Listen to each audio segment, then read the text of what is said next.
శివుడు మీ కలలో కనిపిస్తే ఏం జరుగుతుందో తెలుసా? మీరు కనుక శివయ్యను పూజిస్తున్నట్లయితే ఆయన మీ పాపాలను దూరం చేస్తున్నాడని అర్థం.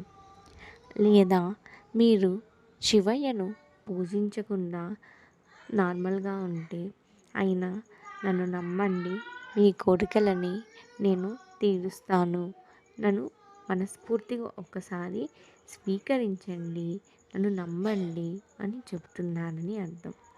శివుడు కలలో కనిపిస్తే మనకి మంచి జరుగుతుంది. అలాగే మనకి ఏమన్నా చెడు ఉంటే దాన్ని ఆయన తొలగిస్తున్నాడని అర్థం.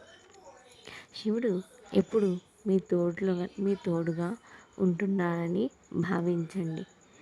ఎవరికంటే వాళ్ళకి శివుడు కళల్లో కనిపించడు. ఆయన అనుగ్రహం ఉంటేనే ఆ ఫలితం అనేది దక్కుతుంది. ఓం నమ శివాయ. ఓం నమ శివాయ. ఓం నమ శివాయ.